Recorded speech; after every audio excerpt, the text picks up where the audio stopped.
Hey, how are you? I'm going to be reading from this book, Leadership Northouse. I'll be on page 32. This is application section and on. I'm not going to read the case studies though. Case studies are very cool though, but I should, but I'm not. Application. Despite its shortcomings, the trade approach provides valuable information about leadership. It can be applied by individuals at all levels and in all types of organizations. Although the trade approach does not provide a definitive set of traits, it does provide direction regarding which traits are good to have if one aspires to a leadership position. By taking trait assessments and other similar questions, people can gain insight into whether they have certain traits deemed important for leadership, and they can pinpoint their strengths and weaknesses with regard to leadership. As we discussed previously, managers can use information from the trait approach to assess where they stand in their organization and what they need to do to strengthen their position. Trait information can suggest areas in which their personal characteristics are very beneficial to the company and the areas in which they may want to get more training to enhance their overall approach. Using trait information, managers can develop a deeper understanding of who they are and how they will affect other organization. The case study section. Skipping over those. Leadership instruments. Organize leadership instruments, page 36. Organizations use a wide variety of questionnaires to measure individuals' traits. In many organizations, it is common practice to use standard trait measures such as the Minnesota Multiphasic Personality Inventory or the Myers-Briggs Type Indicator. These measures provide valuable information to the individual and the organization about the individual's unique attributes for leadership and where the individual could best serve the organization. In this section, the Leadership Trait Questionnaire, the LTQ, is provided as an example of a measure that can be used to assess your personal leadership characteristics. The LTQ quantifies the perceptions of the individual leader and selected observers, such as followers or peers. It measures an individual's traits and points the individual to the area in which he or she may have special strengths or weaknesses. By taking the LTQ, you can gain an understanding of how trait measures are used for leadership assessment. You can also assess your own leadership traits. Alright, we're skipping that. The Leadership Trait Questionnaire, that's on page 37. Scoring. I'll read the instructions. The purpose of the questionnaire is to measure personal characteristics of leadership. The questionnaire should be completed by the leader and 5 people who are familiar with the leader. Make 5 additional copies of this questionnaire. This questionnaire should be completed by you and 5 people you know, roommates, co-workers, relatives, or friends. Using the following scale, have each individual indicate the degree in which he or she agrees or disagrees with each of the 14 statements below. Do not forget to complete one for yourself.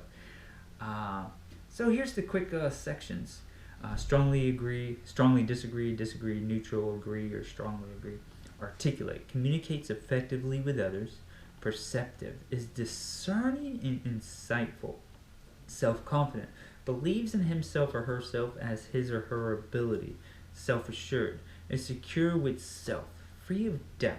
Persistent, stays fixed on the goals despite interference. Determined, takes a firm stand, acts with certainty. Trustworthy, is authentic and inspires confidence. Dependable, is consistent and reliable. Friendly, shows kindness and warmth. Outgoing, talks freely, gets along well with others. Conscientious, is thorough, organized, and controlled. Diligent, is persistent and hardworking. Sensitive, shows tolerance, is tactful and sympathetic.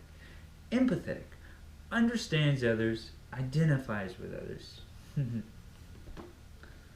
Alright. So those are always cool. Scoring interpretation. The scores you receive on the LTQ provide information of how you see yourself and how others see you as a leader. The chart allows you to see where your perceptions are the same as those of others and where they differ. The example ratings show how the leader self-rated higher than the observers did on the characteristic articulate.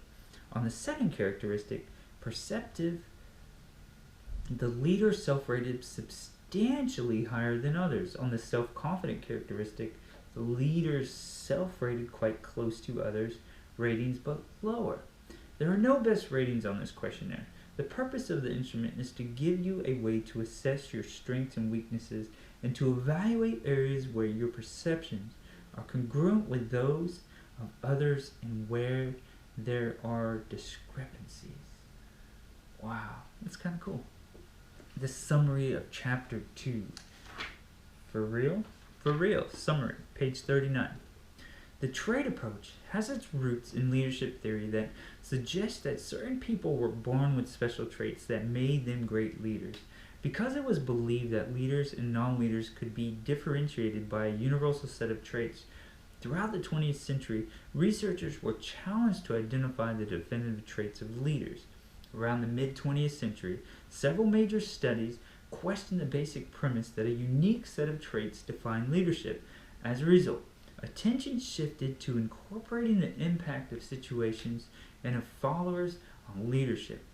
Researchers began to study the interactions between leaders and their context instead of focusing only on leadership traits.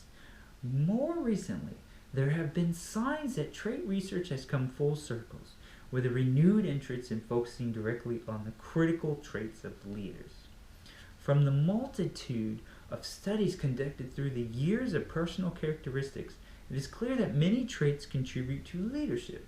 Some of the important traits that are consistently identified in many of these studies are intelligence, self-confidence, determination, integrity, and sociability. In addition, researchers have found a strong relationship between leadership and the traits described by the 5-factor personality model. Extroversion was the trait most strongly associated with leadership, followed by conscientiousness, openness, low neuroticism, and agreeableness. Another recent line of research has focused on emotional intelligence and its relationship to leadership. This research suggests that leaders who are sensitive to their emotions and to the impact of their emotion on others may be leaders who are more effective. On a practical level, the trait approach is concerned with which traits leaders exhibit and who has these traits. Organizations use personality assessment instruments to identify how individuals will fit within their organizations.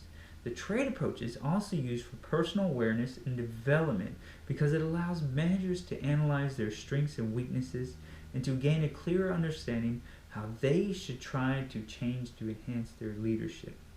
There are several advantages to viewing leadership from the trait approach. First, it is intuitively appealing because it fits clearly into the popular idea that leaders are special people who are out front, leading the way in society. Second, a great deal of research validates the basis of this perspective. Third, by focusing exclusively on the leader, the trait approach provides an in-depth understanding of the leader component in the leadership process. Last, it has provided some benchmarks against which individuals can evaluate their own personal leadership attributes. On the negative side, the trait approach has failed to provide a definitive list of leadership traits.